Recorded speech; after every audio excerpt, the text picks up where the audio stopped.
لا حول ولا قوة إلا بالله العلي العظيم. أعوذ بالله من الشيطان الرجيم. بسم الله الرحمن الرحيم. الحمد لله الذي من شرح صدورنا بمحبة رسوله المصطفى خاتم النبيين وطهر قلوبنا بولاية وليه صالح المؤمنين سادات الخلق اجمعین ونجوم سماع المعارف والیقین والصلاة والسلام وتحیۃ والاکرام مولا ومولا الثقلین محبوب رب المشرقین والمغربین جد الحسن والحسین ابی الزہراء ابی القاسم محمد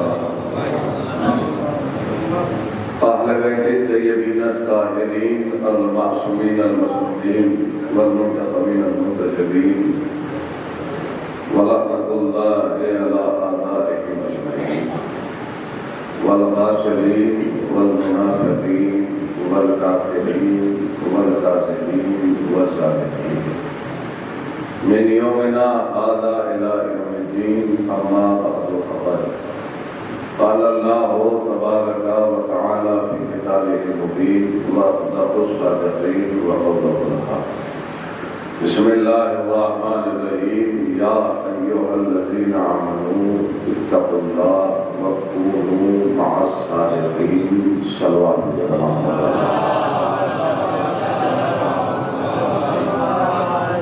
حضرات محترم بزرگان اندر محبان حیدر کرام انتہائے واجب الاحترام بزرگان قوم اور لائق عزت محبت چمنان قوم مرحومہ کے سال ثواب کے لیے مجلس عزا کا انعقاد کیا گیا ہے مرحومان چہرو لہذا اولا مقام دعا ہے کہ پروردگار عبد فیض جہر معصومین علیہ السلام مرحومہ کو جوال رحمہ میں جگہ عنایت پروردگار واسطہ محمد والے محمد کا بالخصوص تجھے واسطہ ہی یتیمان کربلا کا مرحومہ کی اولاد کو بیٹوں کو بیٹیوں کو وارثین کو متعلقین کو عزیز و اقربا کو صبر جمیل عطا فرما پروردگارہ تجھے واسطہ محمد والے محمد کا مرحومہ کو اور حاضرین مجلس کے مرحومین کو کربلا والوں کی شفاعت نصیب فرما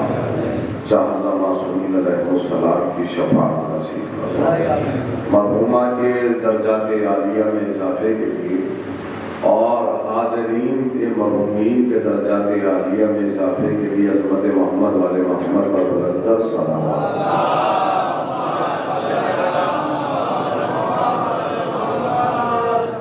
محترم و معزز سامعین جس آیت کو موضوع سخن قرار دیا ہے خلاق کائنات اس آیت کریمہ میں حکمی صورت میں مومنین سے خطاب کرتے ہوئے حکمی صورت میں مشورہ دے رہا اور میں عرض کرتا چلوں یہ صرف مشورہ نہیں ہے میں نے قید لگائی ہے حکمی صورت میں ہے نا حکمی صورت میں کہ اسے ماننا ہی ماننا پروردگار عالم کا اپنا ایک مزاج ہے خطاب کرنے کا اور اس نے مختلف انداز میں قرآن مجید میں خطاب کیا جب اسے کوئی حکم اپنے رسول کو دینا ہوگا تو اس نے خطاب کیا یا ایھا الرسول یعنی اس کے بعد جو حکم آنے والا ہے اس کا تعلق صرف رسول سے وہ پیغام صرف رسول پہنچائے گا کائنات کے تمام انسانوں سے کوئی بات کرنا چاہے بنا مذہب و ملت بس وہ انسان ہونا چاہیے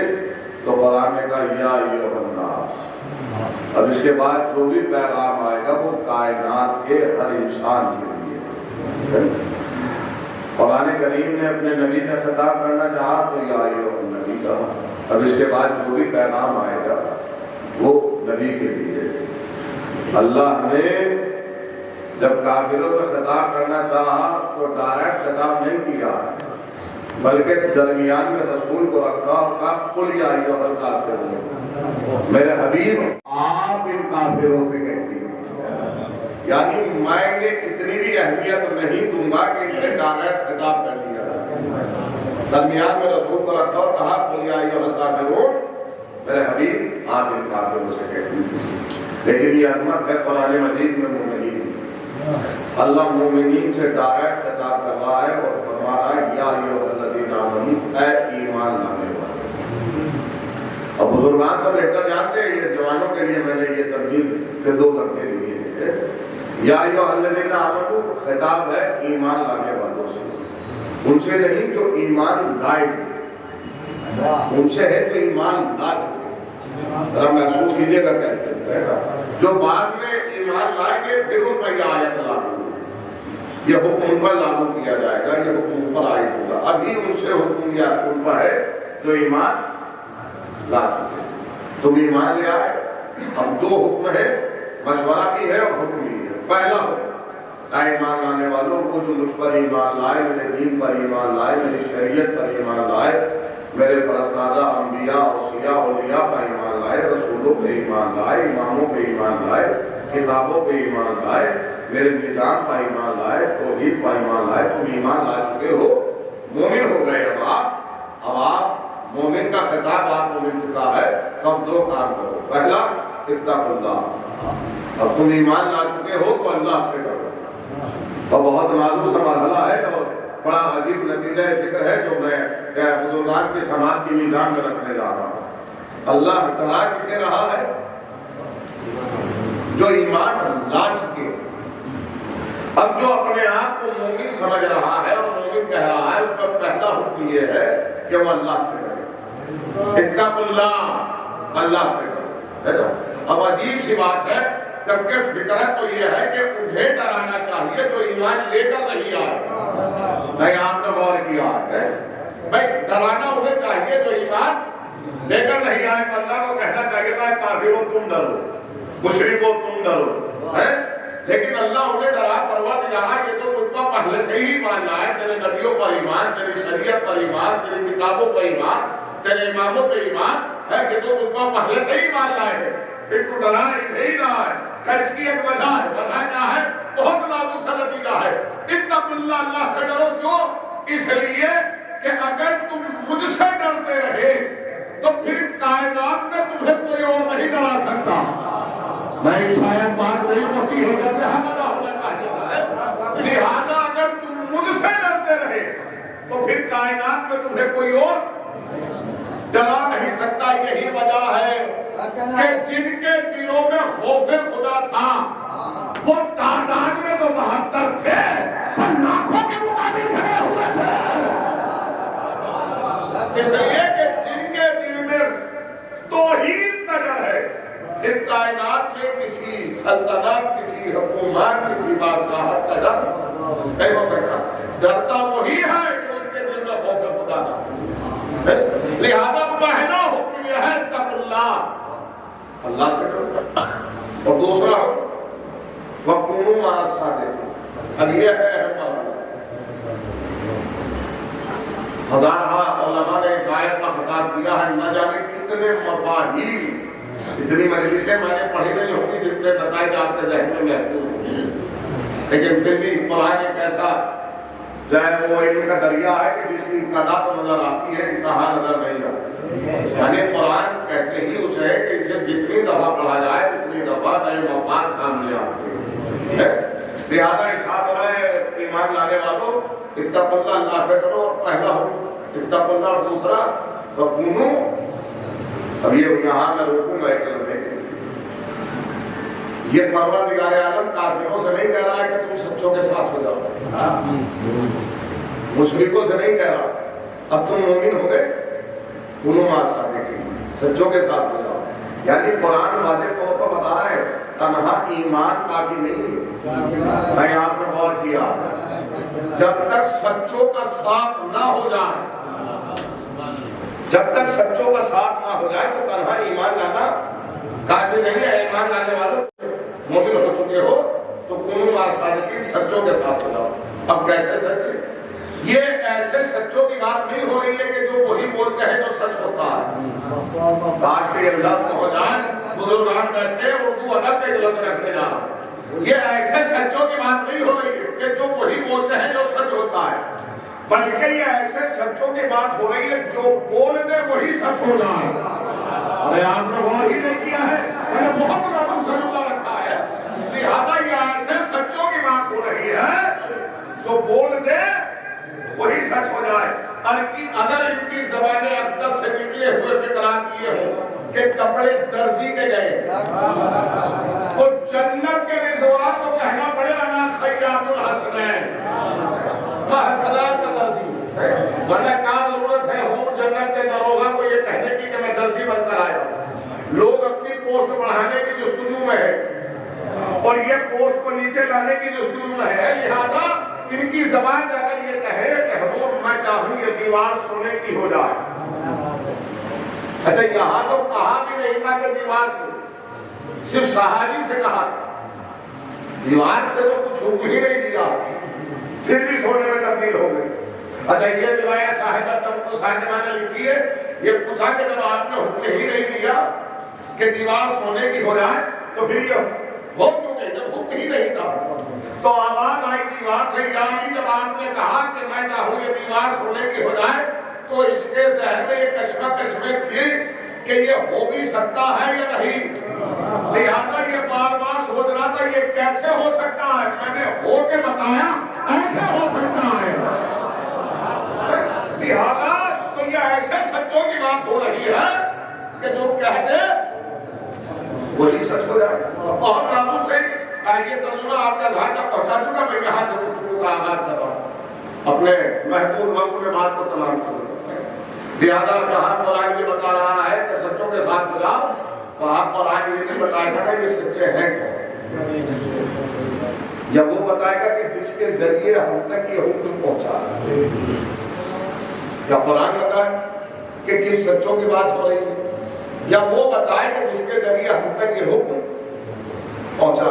دیکھیے میں ایک بہت اس آیت کے حوالے سے سورہ توبہ کی آیت ہے، قرآن مجید کا نواں سورہ ہے جس کی آیت ہے، بزرگان بیٹھے لہذا کی موجودگی میں جملہ سر کرنا ہوں، قرآن میں آج کی آیت ہے کہ نہیں ہے؟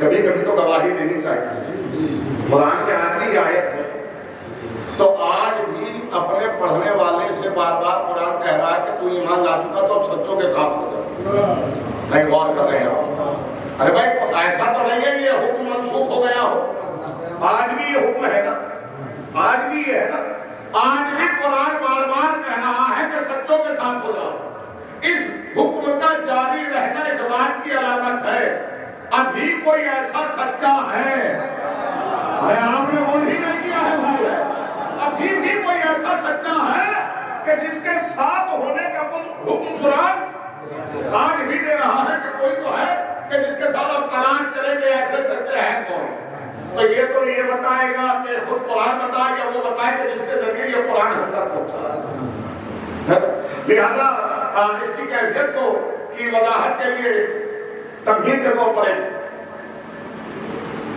بیس قائم کر سکوں، رسالت آپ نے ہجرت کے بعد اپنی زندگی 10 سال گزاری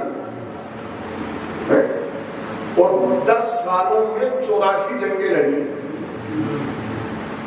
اب اندازہ لگایا جا سکتا ہے کہ کیسے یہ زندگی بسر ہوئی ہو، 10 سالوں میں 84 جنگیں، اور کوئی بھی جنگ ایسی نہیں ہے جس کا آغاز اسلام نے کیا، صرف دفاع کیا ہے، ڈیفینس، دیکھیں بہت قریب بنتا ہے ان کو، البتہ آج کل جنگیں پڑھی نہیں جاتی، تنقید ہی اتنی ہوئی ہے کہ وہ بند ہو چکی ہے، جبکہ جنگوں کی اپنی ایک وجہ تھی، علماء کے بیان کرنے میں اس کی حالات حاضرہ میں ضرورت سمجھتے ہوئے بات کو پیغامی صورت میں کہہ رہا ہوں۔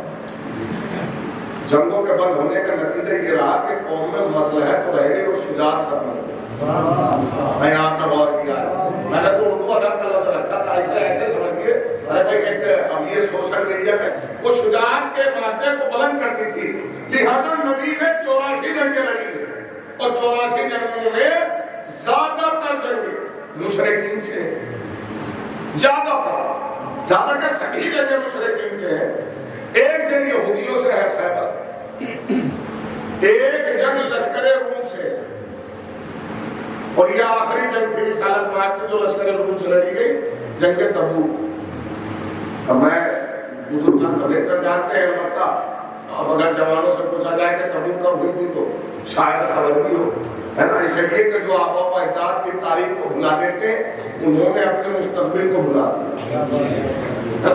لہذا جنگ تبوک رسالت مآب کی آخری جنگ ہے اور 9 ہجری میں یہ جنگ ہوئی اور لشکر روم سے ہوئی ہے۔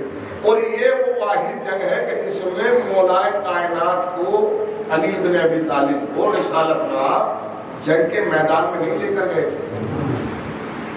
بلکہ مدینے میں تعینات کر گئے تھے کہ تم یہاں رہو اور ہم جا رہے ہیں۔ اس لیے کہ منافقین کی تعداد بہت زیادہ تھی اور منافقین اس جنگ میں جاتا، منافقین کی شرح کرنے کی ضرورت نہیں ہے نا۔ اب میں نہ بات مشرکوں کی کر رہا ہوں نہ کافروں کی۔ منافقوں نے بہانے بنائے، یا رسول اللہ ہماری فصلیں تیار ہے، اب تو یہ فصلیں لینے کا وقت آیا ہے، لہذا اگر ہم چھوڑ کر جائے اور میدانوں میں چل جائے فصلیں بھی تباہ اور وہاں یہاں مال کا نقصان اور وہاں جان کا نقصان۔ لہذا بہت سارے ایسے تھے جو مدینے میں رک گئے اس لیے کہ ادھر رسول شکست کھائیں گے اور ادھر ہم ان کی ملکیت پر فائز ہو جائیں گے۔ لہذا امیر کائنات کو رسالت مآب نے کہا کہ تم مدینے کا مورچہ سنبھالو۔ آپ نے غور نہیں کیا ہے بھائی، میں بہت نازک مرحلے پر لے کر آیا ہوں اور ایک اعتراض کر ایک سوال کا جواب بھی دے رہا ہوں، اور خود میدان میں گئے اور اس جنگ کی سپہ سالاری علمبرداری رسالت مآب نے جناب جعفر طیار کے سپرد کی کہ اس جنگ کے علمبردار ہوں گے جناب جعفر طیار امیر کائنات کے بڑے بھائی۔ لہذا سنیے کیفیت کو ایک سلام بھیجے گا محمد والے محمد والے۔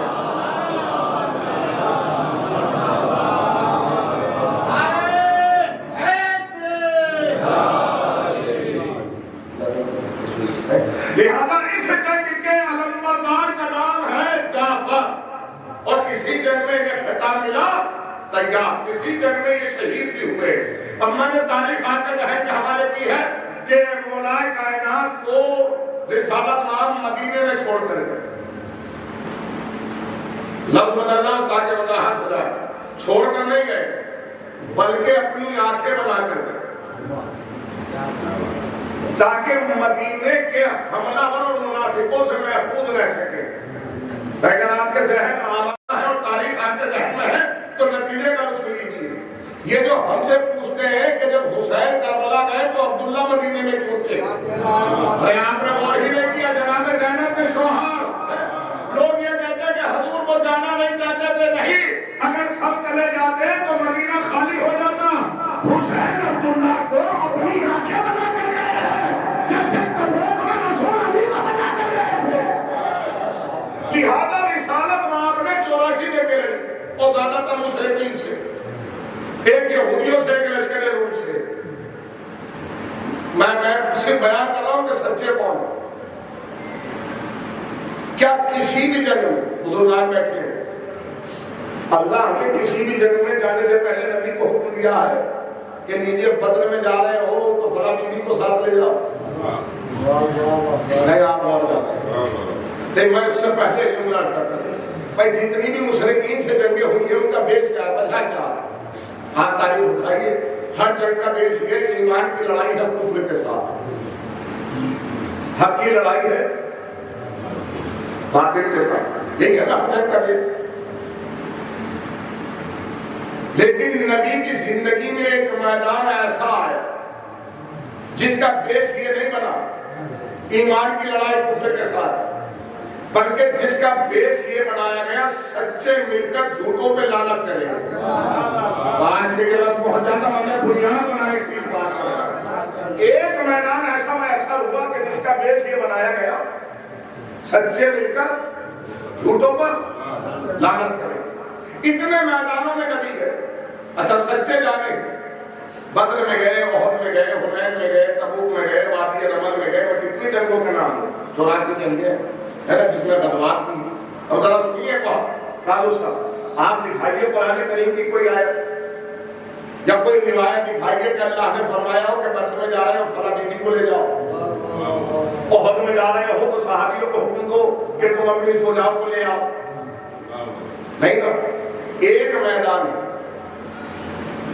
میدان مباہلہ جہاں اللہ کہہ رہا ہے ان سے کہو، نبی اپنی مرضی سے نہیں کہہ رہے، اللہ کہہ رہا ان سے کہو تم اپنی عورتوں کو لاؤ۔ ارے آپ نے غور ہی نہیں کیا ہے، ہم اپنی خواتین کو لائیں گے، تم اپنے بچے لاؤ، ہم اپنے بچے لائیں گے، تم اپنے نفس لاؤ۔ اس لیے کہ ہر جنگ کا بیس تھا ایمان اور کفر، اور میدان مباہلہ کا بیس ہے سچے جھوٹوں پہ لعنت کریں گے۔ یعنی نبی اپنی ہی زندگی میں یہ مقدمہ بنا رہے تھے کہ یاد رکھنا کہ فاطمہ جب بھی کسی کے مقابلے میں نکلیں گی تو سمجھ لینا سامنے والا جھوٹا ہے۔ میں نے نتیجہ دیا ہے، اپنی ہی زندگی میں یہ مقدمہ قائم کیا ہے۔ لہٰذا اس لیے کہ جناب سیدہ کا قیام ہے جھوٹوں کے خلاف، اور جناب سیدہ کو لے جانے کی وجہ بھی یہی تھی۔ لہٰذا عنوان ہو رہا ہے کہ میں حبیب آدمی سے کہوں، بات تمام ہوئی ہے لیکن اس مرحلے پر آئے ہوتے تاریخ کا ایک گوشہ اور آغاز کرنا چاہوں۔ بھائی یہ جو نجران ہے جس کا سردار ہے، قبیلہ نجران کے سردار کا نام ہے عاقب۔ عاقب تو سنیے گا، بہت نازک سی کیفیت ہے۔ لہٰذا اس میں عیسائیوں کے درمیان ایک بات تاریخ میں، آپ پوری تاریخ کا مطالعہ کیجیے تو محسوس کریں گے آپ، عیسائیوں میں لڑائی کی صلاحیت کم تھی اور ڈیبیٹ کی صلاحیت زیادہ تھی۔ وہ جنگوں میں بلیو نہیں کرتے تھے اس زمانے میں، بلکہ مناظرے میں زیادہ بلیو کرتے تھے۔ تو عاقب نے خط بھیجا روم کی طرف، آپ آئیے یا کسی عالم کو بھیجیے۔ لہٰذا ایک عالم آیا جس کا نام ابو حارثہ، اور جب وہ مدینے میں آیا تو اتنا قیمتی لباس، روم ایمپائر ہمیشہ سے مشہور رہا، ایسا شاہانہ لباس اس نے پہنا ہوا تھا، قیمتی لباس، کہ جس کو دیکھ کر، لباس کو دیکھ کر مدینے کے لوگوں کی آنکھیں خیرہ تھیں، جنہوں نے آج تک ایسا لباس دیکھا ہی نہیں تھا کہ اتنے بھی قیمتی لباس ہوتے ہیں۔ میں اس کا بھی نتیجہ دوں گا آخر میں۔ لہذا ابو حارثہ کا ایک شاگرد جس کا نام ہے عبد المسیح، کیفیت کو سمجھیے گا۔ نماز ظہرین ہے، یہ چلے آئے، پوچھا کہ مسلمانوں کا رسول کہا ہے کہ مسجد نبوی میں نماز ہو رہی ہے، نماز ظہر ہو رہی ہے، یہ مسجد کے باہر کھڑے ہوئے۔ تو مسجد کے باہر آئے، نماز تمام ہوئی تو نبی صحابیوں کے ساتھ تو مسجد سے باہر آئے تو پوچھا کہ کیا وجہ ہے؟ تو پہلا سوال ابو حارثہ نے کیا، تو وہ کیا تھا کہ ہمیں یہ بتائیے کہ آپ عیسیٰ کو کیا تسلیم کرتے ہیں، یعنی کیا مانتے ہیں؟ تو رسالت نام مسکرا کر فرمایا میں عیسیٰ کو اللہ کا بندہ مانتا ہوں۔ اب یہ جواب ہے، آپ صاحبان علم ہے، آپ اردو ادب کے سے آشنا ہے، کبھی کبھی جواب اتنی تہذیب میں ہوتے ہیں کہ سارا مناظرہ اسی میں ہو جاتا ہے۔ یہ نہیں فرمایا کہ میں عیسیٰ کو اللہ کا نبی مانتا ہوں یا رسول مانتا ہوں، بلکہ کیا کہا؟ بندہ مانتا ہوں۔ ایک ہی جواب میں دونوں باتیں ہیں، یعنی وہ نبی سب کے تھے پر میرے نہیں تھے، میں وہ ہوں جو عیسیٰ کا بھی نبی ہوں۔ آپ نے غور ہی نہیں، میں نے فضیلت میں تمہیں کہا ہے، میں وہ ہوں جو سید العیسیٰ ہے، تو عیسیٰ کا بھی سردار ہے۔ دوسرا یہ کہ چونکہ پوچھنے والا بیٹا مانتا ہے تو نبی جواب دینا تھا ہی غلط، چونکہ پوچھنے والا بیٹا مانتا ہے، لہذا فوراً کہا کہ میں بندہ مانتا ہوں۔ تو انہوں نے اپنے حوالے دیے، رسالت نام نے اپنے دلائل پیش کیے، تو اس نے ابو حارثہ نے کہا کہ کیا یہ ممکن ہے کہ کوئی بنا باپ کے پیدا ہو جائے؟ تو رسالت نام نے کہا بشری کائنات میں یہ ممکن نہیں، یعنی بشری صلاحیتوں میں یہ ممکن نہیں۔ تو پھر کیا عیسیٰ بنا باپ کے نہیں ہوئے؟ تو بے شک ہوئے، تو پھر یہ کیسے ممکن ہے کہ کوئی بنا باپ کے ہو جائے؟ تو نبی مسکرائے، پھر فرمائے یہ بتا آدم ہوا کیسے؟ آپ نے وہ نہیں کیا ہے، ارے عیسیٰ کے کم سے کم ماں تو تھی، آدم کے تو ماں بھی نہیں ہے، لہذا خاموش ہو گیا۔ اور پھر اس دلیل کو جو ہے نہ مانتے ہوئے پھر دوسرے سوال قائم کیے، اور جب یہ باز نہ آئے تو آیت آئے. میرے حبیب اب ان سے کہیے کل جمع ہو جاؤ. یہاں تنہائی میں کیا گفتگو کا مزہ ہے. تم اپنے بیٹے لے آؤ, ہم اپنے بیٹے لا رہے ہیں, تم اپنی خواتین لے آؤ. اب یہ قرآن کا ایک طنز بھی تھا. یہ جو ہے نا ونساء تم ہم اپنی عورتیں لاتے ہو تم اپنی, یہ طنز بھی ہے, فضیلت بھی ہے اور طنز بھی ہے. طنز کیا ہے؟ عیسائیوں کے یہاں ایک میتھڈ بن گیا, اور وہ کیا تھا کہ جو بھی راہ خدا میں اپنی زندگی سر کرے گا اس پر عقد حرام ہے. لہذا عیسائی عالم شادی نہیں کرتا تھا. عیسائی کون سا؟ دو عیسائی چلے, ایک وہ کہ جنہوں نے عیسیٰ کو اللہ کا نبی مانا, اور ایک وہ جنہوں نے عیسیٰ کو اللہ کا بیٹا مانا. تو جو اللہ کا بیٹا مانتے تھے ان کے یہاں عالم عقد نہیں کرتا تھا. تو یہ قرآن کا طنز تھا, تم اپنی عورتیں لاؤ. یعنی قرآن کہنا یہ چاہتا ہے جب ہے ہی نہیں, ارے آپ نے اور ہی نہیں کیا ہے بھائی, تو لاؤ گے کہاں سے؟ یعنی اللہ کہنا یہ چاہتا ہے جو چیز ہم نے تم پہ حلال قرار دی تھی, جب تم نے اسے اپنے اوپر حرام کر لیا تو لے کر کہاں سے آ گیا؟ لہذا لانے کے لیے دوسرے کے دروازے پہ جانا پڑے گا. تم بھی چلو اور اپنی زوجہ کو بھی لے کر آؤ. اور لہذا کل مل کر, اب یہ بہت نازک مرحلہ ہے, مباہلہ آپ کے ذہن میں پہلے سے محفوظ ہے, لیکن نتیجہ بہت منفرد طور پر دینا چاہتا ہوں. بیس یہ بنا کہ سب جمع ہوں گے اور سچے جھوٹوں پہ. میرا باپ سے ایک سوال, کیا عیسیٰ اللہ کے بیٹے ہیں؟ نہیں نا, تو جھوٹ تو یہ آج بول رہے ہیں نا, لعنت کل کیوں کریں گے؟ آج کے یہ بات پہنچ جاتی. میں نے بہت لطیف سوال آپ کے ذہن تک پہنچایا. بھائی جھوٹ تو یہ آج بول رہے ہیں, یہ کہہ رہے ہیں دعویٰ کریں عیسیٰ اللہ کے بیٹے ہیں, اور نبی کہہ رہے ہیں اللہ کہلوا رہا ہے. ان سے کہو کہ کل لعنت کریں گے. جب جھوٹ آج بول رہے ہیں تو لعنت کل کیوں ہوگی؟ کب پہلے مناظرہ کریں گے؟ نہیں آپ نے غور کیا ہے شاید نہ بنو, کب پہلے بھرے ہوئے میدان میں ہم اپنی صداقت ثابت کریں گے اور پھر جھوٹوں پہ لعنت کریں گے. البتہ لعنت کو ایک مفہوم دیا گیا ہے. لعنت ہے کہ بد دعا, بد دعا ایسی بد دعا کہ پروردگارہ اس کی دنیا و آخرت تباہ کر, اسے لعنت کہا جاتا ہے. لعنت کیا ہے؟ اور مباہلہ خود ایسے میدان کو کہا جاتا ہے. مباہلہ اس کا نام پہلے سے نہیں ہے. مباہلہ تو اسے اس روز نام ملا جس روز یہ مناظرہ ہونا تھا. اس لیے کہ مباہلہ کہتے ہی ایسی جگہ کو ہے کہ جہاں دو گروہ آپس میں جمع ہو جائے اور وہ مناظرہ کرے اور پھر سچا جھوٹوں پہ لعنت کرے, اس مکان کو مباہلہ کہا جاتا ہے. اسی لیے اس میدان کو میدان مباہلہ کہا گیا. وقت میں نے تاریخ میں زیادہ وقت لے لیا ہے, نتیجے کی طرف آتا ہوں. لہذا کہا کہ لعنت کریں گے, بد دعا کریں گے, اور حکم کیا ہے؟ تم اپنے بچے لاؤ. لہذا ابو حارثہ نے اپنے سردار عاقب سے کہا کہ جاؤ پورا قبیلہ لے آؤ. میدان مباہلہ میں جمع ہو گئے. اب یہاں سے رسالت نام چلے. اب ہزار نتائج آپ کے ذہن میں ہیں. یوں تو نماز فجر کے بعد بہت سارے صحابیوں نے کہا تھا کہ زبانی جنگ ہے تو ہم بھی ساتھ چلیں. تو نبی نے یہ کہہ دیا کہ وہ اس میدان میں وہ جائے گا کہ جس کی آنے والی زندگی کی بھی یہ ضمانت ہو کہ وہ جھوٹ نہیں بولے گا. اور جب ایسا سچا میدان میں نہ گیا کہ جس کے لیے نبی نے یہ فرمایا ہو کہ اس زمین و آسمان میں ابو ذر سے سچا انسان نہیں دیکھا, جس کی ضمانت نبی نے لی ہو, لہذا وہ بھی میدان مباہلہ میں نہیں ہے.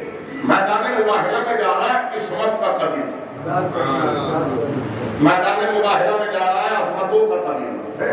لہذا کیفیت کو سنیے گا. یہ 5 افراد چلے. جناب سلمان میدان مباہلہ میں پہلے سے موجود ہے, اس لیے کہ انہوں نے جا کے وہاں فرش بچھایا ہے اور اہتمام کیا اور ایک خیمہ رکھ دیا ہے جہاں شہزادی اور کونین تصویر کرتے ہیں. لہذا یہ قافلہ چلا. رسالت باب ہے, حسنین ہے, بی بی ہے اور امیر کائنات ہے.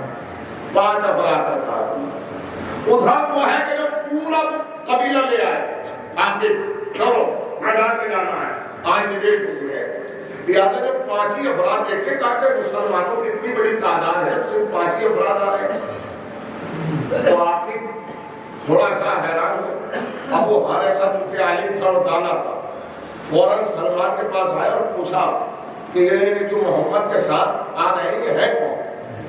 کہ دیکھو وہ جو بیوی ہیں وہ ان کی بیٹی ہے اور جو بچے ہیں وہ ان کے نواسے ہیں جو بیٹوں کے مقام پر آ رہے ہیں اور وہ جو آ رہا ہے وہ ان کا بھائی ہے ان کا داماد ہے جو نفس کے مقام پر آ رہا ہے. اب یہ جملہ حضور آئے گا نہ ہو جائے میں نے پوری تاریخ سنائی ہے بس یہ جملے کے لیے ابو حارثہ کی زبان سے نکلا ہوا فکرہ ہے. میدان مباہلہ میں ہونا کیا ہے؟ لعنت ہونا ہے نا. لعنت یعنی بد دعا ہے نا. ابو حارثہ نے فوراً کہا کہ اگر محمد اپنے دعوے میں جھوٹے ہوتے تو خاندان کو نہ لاتے. آج کے یہ کیفیت پہنچ جاتی ہے اس لیے کہ ہونا ہے بد دعا. اگر محمد اپنے دعوے میں جھوٹے ہوتے تو خاندان چھوڑ کر آتے اور قبیلہ لے کر آتے. پر محمد قبیلہ چھوڑ کر آئے اور خاندان لے کر آئے تو فوراً عبد المسیح نے کہا کہ تم تو ان کی صداقت پر بات کر رہی ہو. ان کے چہرے کی تابانی یہ ہے کہ اگر یہ پہاڑوں کو اشارہ کر دے تو پہاڑ اپنی جگہ چھوڑ دو. یعنی یہ جو کہہ دے وہی سچ ہو جائے. لہذا وقت ہو چکا ہے بس 5 منٹ میں مجلس تمام کر دو. لہذا ابو حارثہ نے فوراً کہا کہ سلمان ان سے کہیے کہ ہمارے حق میں بد دعا نہ کرے. یعنی ہم پہ لعنت نہ بھیجے. ان سے کہیے ہمارے حق میں بد دعا نہ کرے.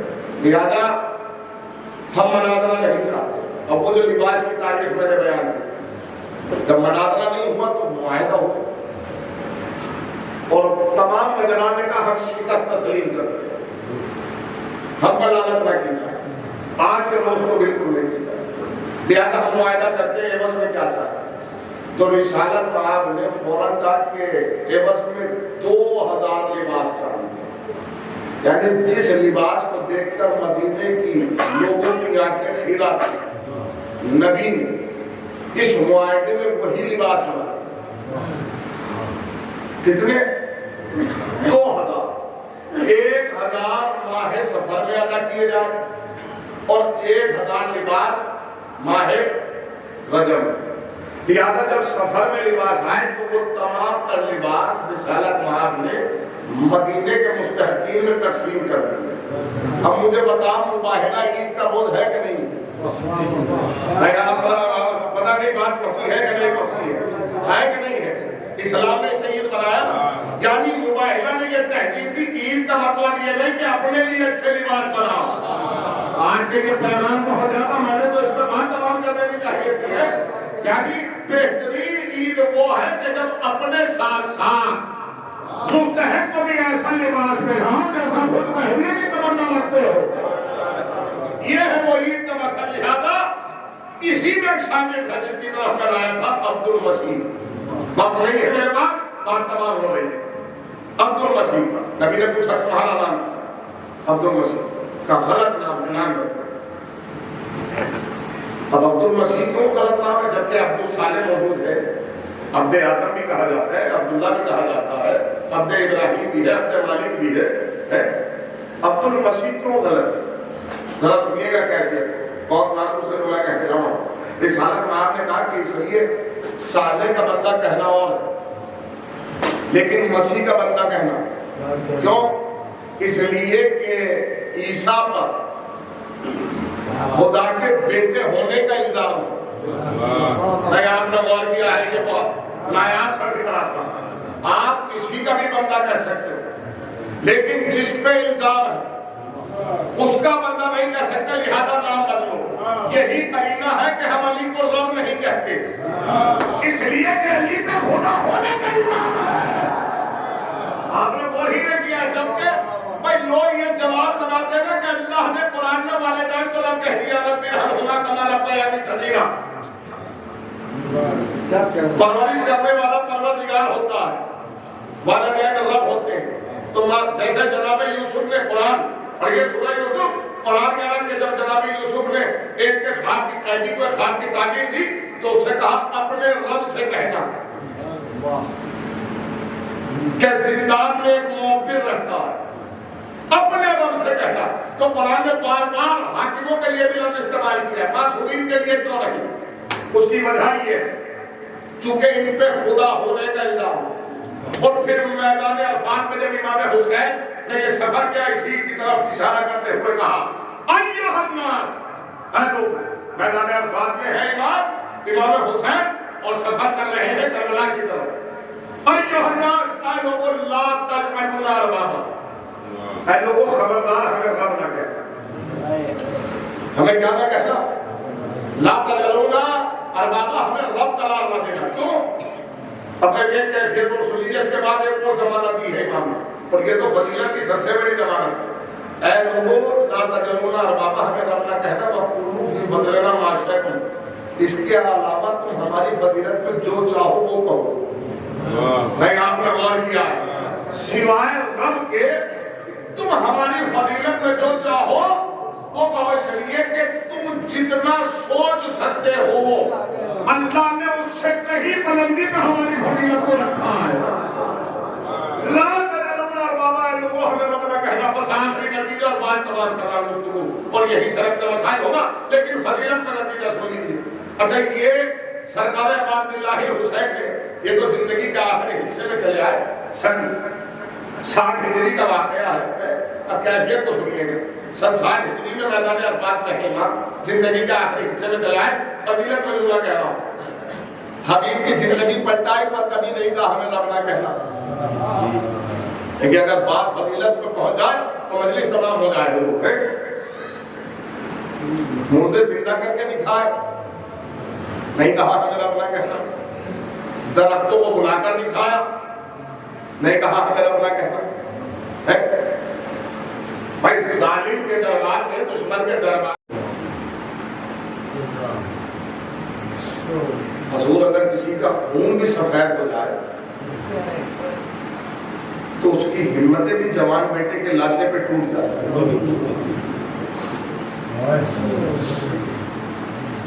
اب میں چچا نے مرثیہ پڑھا اور مرثیہ بھی ام المصائب کا بیان ہے, وہ جسے مصیبتوں کی ماں کہا جاتا ہے. بہت دیر مسائل نہیں پڑھنا چاہتا ہوں, لیکن 2 جملے ہو کیفیت. اتنی مصیبتیں اٹھائی ہیں سرکار ابا اللہ حسین نے, اور کون اس کیفیت کو سمجھے؟ آسان ہے. حضور جو یہاں اگر کوئی ایسا شخص بیٹھا ہے, ایسے بہت کم ایسا منظر ہوتا ہے, اگر اس مجمع میں کوئی بھی ایک ایسا شخص بیٹھا ہے کہ جس کے عزیز نے اس کی آغوش میں آخری ہچکی لی تھی,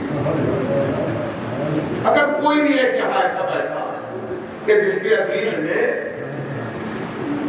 اس کی آغوش میں آخری سانس لی, تو اس سے معلوم کرنا وہ کائنات کا ہر منظر بھول جائے گا, اور وہ کیفیت کبھی نہیں بھول پائے گا. میرے بھائی نے, میری والدہ نے, میرے بابا نے, میری بہن نے, بیٹوں نے میری آغوش میں آخری سانس لی, اور اگر رشتہ بھی نہ ہو, پڑوسی بھی ہو, تو حضور اس سے وہ کیفیت کبھی بھلائی نہیں جا سکتی. اور حسین وہ ہے جس نے ایک دن میں اتنے ناچے, اور کیفیت یہ ہے کہ ہر شہید نے حسین کی آغوش میں آخری. امام نے ایسے نہیں فرمایا میں قتیل الابرار, میں وہ غمزدہ قتیل ہوں جسے رلا رلا کر مارا گیا. اللہ اکبر, خدا کوئی غم نہ دے سوائے کبھی خانوادہ یعنی محبت کے. خانوادہ حسین کے کیفیت عجیب ہے, قیامت کا قیامت ٹوٹی ہے. میں نے کہا کہ ام المصائب کا مرثیہ پڑھا گیا ہے اور مجلس کی مرحومہ کے سالے سوال کی ہے, 2 کیفیت پڑھنا چاہتا ہوں. شہزادی زینب کو ام المصائب کہا کیوں جاتا ہے؟ اس لیے کہ بی بی عالم طفلگی سے, کم سنی سے, عالم سے, کم سنی سے لے کر اور بی بی جب تک زندہ رہی بس مصیبت ہی مصیبت دیتی. آج سن محسوس کر سکتے 3.5 برس کا سن ہے جناب زینب, صاحبہ میں اولاد ہے, دلوں پہ ہاتھ رکھیے گا اور احسان کیجیے گا بی بی کی اس مصیبت. 3.5 برس کا سن, 3.5 برس کے سن میں جناب زینب نے